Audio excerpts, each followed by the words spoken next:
Olá, meus bons amigos, meu nome é Sidney. Como alguns estão sabendo, eu estou gravando pequenas preleções ou pequenas palestras em torno do Evangelho segundo o Espiritismo, segundo a visão, o enfoque espírita, que é de Kardec. Pois bem, que Jesus nos dê aquela credibilidade para explicar os seus ensinamentos. E hoje eu vou abordar o capítulo 19 do livro Evangelho segundo o Espiritismo, a fé que transporta a montanha. É muito saudável a gente comentar em torno da fé, porque por vezes nós temos algumas divergências, né? Algumas dúvidas. E nós vamos começar pelo registro que Mateus fez no capítulo 17, versículo 14 a 20, de uma passagem de Jesus. Quando Jesus estava entre o povo, um homem se aproximou e lançou-lhe de joelho aos pés. Ele disse: Senhor, tende piedade de meu filho, que está lunático e sofre muito, porque ele ora cai frequentemente no fogo e ora na água. Eu apresentei aos vossos discípulos, mas não puderam curá-lo. Ai, Jesus respondeu, né? Ô raça incrédula, depravada, até quando estarei convosco? Até quando? Até quando vós sofrereis? Trazei-me cá essa criança, disse Jesus. E Jesus, tendo ameaçado o demônio, ou então o espírito, né?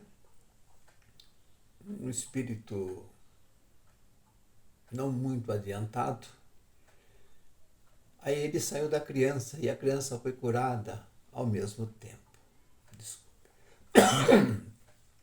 Então os discípulos vieram encontrar Jesus em particular e lhe disseram: Mestre, por que não podemos nós outros expulsar esse demônio? Por quê?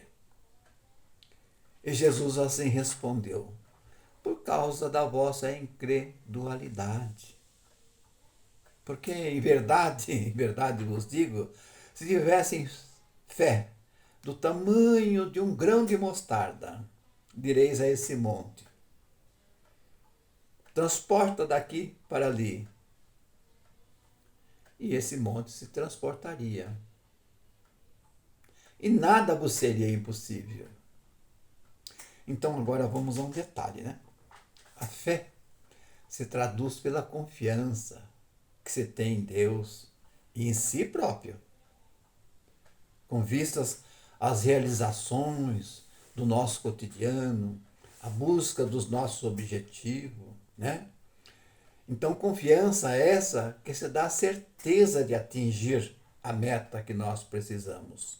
Então, a falta de fé, embora todo empenho e boa vontade dos discípulos, faltou-lhes ainda a confiança, conforme demonstrou Jesus. Então, a fé, para ser poderosa, ela tem que ter certeza, tem que ser verdadeira, tem que nascer da nossa humildade, virtudes que são conquistadas através da vivência do amor, através dos tempos e através da prática da caridade e da reforma moral que deveremos ter a cada dia. Por quê? É através das necessidades que vamos fazendo, né? Que estamos comentando essa analogia e verificando que somos todos iguais. Temos as mesmas dificuldades, mas muitos percalços, muitas dificuldades que enfrentamos na vida, e essa fé, ou é nossa falta de fé, nasce das nossas observações e das nossas esperanças. Jesus, ao usar o termo montanha, não estava se referindo às montanhas que propriamente nós conhecemos, Serra do Mar, Pico da Bandeira, Monte Everest, etc. Estava, sim, se referindo às nossas dificuldades, que nós transformamos em montanhas, né? Às resistências, à má vontade, ao interesse material, ao egoísmo, ao fanatismo religioso, ao orgulho, às ideias preconcebidas que tanto nos prejudicam e tanto nos causam conflito. Mas o que devemos fazer para conquistar a fé? Conquistar a fé. Vamos abrir as nossas mentes, né? Nossos corações ao estudo do Evangelho. Pode ser um manual que nos orienta na reforma dos nossos valores. Quanto mais moral adquirirmos, mais teremos luz para lidar também com o mundo invisível, que nada mais são aqueles que moram já na vida espiritual, que já passaram por lá, que nos atendem também. Que moral teremos nós em querer expulsar um espírito que perturba uma pessoa? Se ele consegue ver na nossa transparência, em nossa transparência, digo, através da nossa aura, quem somos. Como diz, que moral você tem para me corrigir? Que moral você tem para me designar alguma coisa? É por isso que a fé legítima está associada à humildade. Porque só é possuidor da fé verdadeira aquele que confia em Deus mais do que em si próprio. E quem confia em Deus tem a humildade, tem a possibilidade de reconhecer que Deus é a força maior. Aquele que possui a fé verdadeira é sempre auxiliado pelos bons espíritos na execução dos seus objetivos, na execução dos seus pedidos. A fé sincera é verdadeiramente sempre calma, paciente, sabe esperar e tem como ponto de apoio a inteligência na compreensão das coisas. Está certamente em concretizar, enquanto a fé incerta, sempre na sua própria fraqueza, não produz aquele objetivo desejado, não concretiza, não resolve, não tem base moral. E pela ação do pensamento e da fé é que o homem pode atuar sobre o fluido universal. Nós podemos ter esse critério da ferramenta da boa vontade e usar o fluido universal e transportá-lo. Pois bem, se a sua vontade for voltada para o bem, grandes fenômenos, transformações podem se operar. Grandes. Esse é o motivo porque Jesus disse aos apóstolos, se não curastes, por quê? Não tendes fé. Então a fé desperta todos os instintos nobres que encaminham o homem para o bem. E nela que se sustentam a esperança, todas as esperanças em forma de caridade. Porque a fé necessita de obras. Para regar a fé, temos que ter obra. Nossos irmãos, nossos mentores do bem, diz que não basta ter só a fé. Não. É necessário que tornamos a fé verdadeira através do serviço do amor ao próximo. Joana de Ângeles, no livro Estudos Espíritas, diz que a fé, para ser proveitosa, tem que ser ativa, não deve entorpecer-se. A fé que não produz é semelhante a uma lâmpada que não esparge a claridade. É inútil. E a fé propicia também uma regeneração, um progresso espiritual muito grande, por estar ajustando em nós as leis naturais da vida, as leis da pacificação, com o plano maior. E ela nos dá mais otimismo, vontade de viver, esperança, valorização da vida, do amor ao próximo. Mas a fé deve ser raciocinada. Por quê? Existe em nós uma fé que denominamos religiosa. Do ponto de vista religioso, a fé é a crença, alguns se liga, em dogmas particulares, que retardam o nosso crescimento espiritual. Afiniza-se com apetrechos, amuletos, que constituem em diferentes religiões. A fé não se compra nas bancas de mercado, e grande parte das religiões tem seus artigos de fé, né? Para convencer seus adeptos, criam artigos de fé. E sob esse aspecto, a fé poderá ser cega. Né? A fé cega não examina nada. Aceita sem controle o falso como verdadeiro. E se choca a cada passo contra as evidências e a razão, o qual é elevada ao excesso produz o fanatismo. E fanatismo é uma doença emocional. Precisamos crer nisso. E quando a fé repousa sobre erro, ela se destrói cedo ou tarde e deixa as pessoas na contramão da vida, no descrédito, às vezes abandonando até as suas crenças, desacreditando em si próprio. E cada religião pretende estar de posse exclusiva da verdade. É por isso que existe, por vezes, muitas descrenças. E a fé no ser humano é uma coisa nata, mas é preciso regar essa fé. Né? A fé necessita de bases, ou seja, uma inteligência perfeita naquilo que se deve crer. A fé cega não pode ser mais desse século. Não. Porque nós temos a ciência ao nosso favor que não se tinha antigamente. A ciência da observação, a ciência das pesquisas que produz, que nos dá a verdadeira possibilidade de saber o que é o que. E para crer, não basta ver, é preciso, sobretudo, compreender.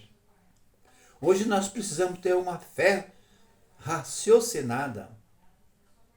Nós temos a fé que é humana, ela é extinta, que faz parte da lei da adoração, a fé que é divina. Em nosso meio existe uma lei natural que chamamos, né? Que nós podemos chamar as leis de Deus. E dentro das leis de Deus, Deus nos dá essa possibilidade de extrair de nós essa observação que se chama a lei da adoração, que sentimos em todas as fases da vida. Sentimos a existência de um poder maior entre nós, que é o nosso Criador. Afinal de contas, quem produziu tanta beleza, tanto fenômeno para nós, que se torna inexplicável devido à nossa não falta de fé também, mas a falta de conhecimento, a falta de vivência, que nós vivemos na natureza, e a natureza é perfeita. Grande parte dos seres humanos sente, mas outros permanecem ainda alienado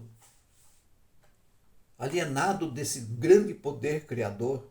É preciso passar por algumas etapas de sofrimento para poder perceber e compreender o que é divino e o que é materialismo, né? A fé já é um sentimento mesmo inato do homem. mas a sua destinação futura terá que se transcender a vida material. Ela está latente mesmo, em cada ser humano, queira ou não. Até o presente, a fé é compreendida, se não sob o aspecto religioso. Porque Jesus alavancou esse sentimento através de seus feitos, que alguns de outras filosofias religiosas diz que é milagre, mas milagre não existe. A fé sincera, ela é arrebatadora, ela é contagiosa, ela se comunica com aqueles que não têm ou não tinham fé, ou não queriam ter fé. No item 11 do Evangelho segundo o Espiritismo, um espírito protetor por nome José, em Bordeaux, através de uma psicografia em 1862, diz: tende fé em tudo que ela tem de belo e bom, em sua pureza, em sua racionalidade. Não admitais fé sem controle, fé cega, não admitais. Amais a Deus, mas sabeis o porquê amais. Crede em suas promessas, mas sabeis por que nelas credes. Segui os nossos conselhos e crede, esperai. Sem jamais fraquejar, sempre acreditar. Os feitos, os quais chamamos milagres, milagres são obras da fé. Pois bem, essa é uma parte de uma mensagem psicografada. Mas eu tenho um poema, é um poema extraordinário de José Soares Cardoso, um sergipano espírita, que nos deu esse poema que fala, que resplandece a fé em poucas palavras.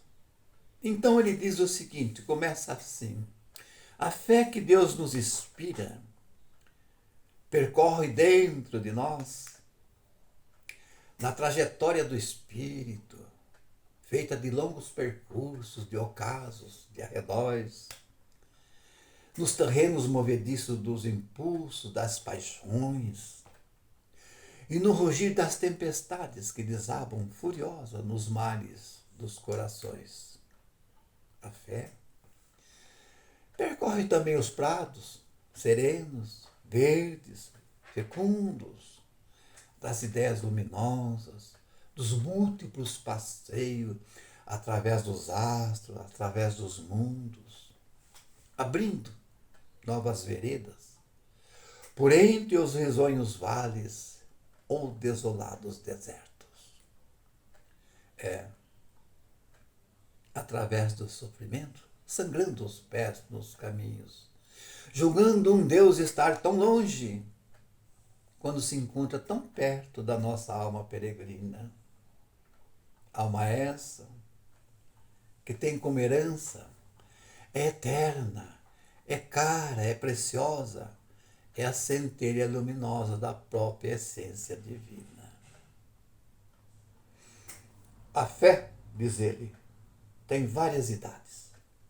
Concordo. Tem infância, adolescência, mocidade e madureza. E nos seus primeiros passos, nos seus primeiros algores, qual é a manifestação? É como uma criança. É a inocência. É a manifestação primeira do instinto de defesa. Mas ela vai se consolidando, adquirindo novos matizes. Assim chega a mocidade, trazendo dentro de si ou dentro do seu bojo os sonhos e ilusões tão próprios desta outra idade. No entanto, agora a fé se agiganta, se engrandece, reveste de uma nova beleza. E mesmo que as tempestades caiam sobre nossas almas, nessa altura, nossa fé já não tem vacilação. Se hospeda enternecida, entende? Como uma visão luminosa na sombra cariciosa dos bosques dos corações. É uma fé amadurecida, um labor do entendimento. É uma fé que tem alma, tem vida, tem sentimento. É uma fé que fez aliança no fórum da eternidade com duas outras virtudes. Uma se chama esperança e outra se diz caridade. Como diz Paulo, né? Você pode ter todas as virtudes, mas a fé, sem caridade, podemos dizer que estamos sendo igual uma figueira seca. Secou, porque não deu frutos, não dá frutos. Então, vamos entender que nós precisamos ter fé. E a fé é uma virtude inata quando nós aparecemos neste mundo. Que nós precisamos regar a nossa fé, crescer na nossa observação, porque a observação é tudo.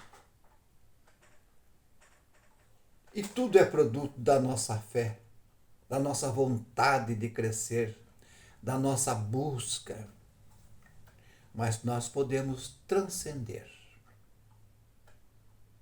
buscar aquela fé divina, né? Buscar aquela fé que Jesus diz: sois pequenos deuses, tudo que eu faço, vocês farão também. Mas, através da fé sincera, segura, através de uma estrutura moral, quando nós procuramos alguém para fazer uma prece por nós, e essa prece nós sentimos que tem valia, é porque essa prece nos ungiu de muita energia boa, muita energia que vem do alto e daquele que são intermediários do bem para nos revitalizar. E assim eu termino essa pequena preleção. Peço a todos que ver esse pequeno vídeo, compartilhem. É bom sempre ter um adendo para o nosso conhecimento, que a gente está sempre aumentando os nossos conhecimentos. E talvez essas explicações a respeito da fé possa ser um incentivo para quem está procurando em si próprio como ter fé. Se a fé, nós nascemos com essa semente que precisa regar para transcender e produzir grandes frutos. Minha gratidão, meu muito obrigado a todos que assistiram esse pequeno vídeo. E assim, eu deixo a todos na paz de Jesus.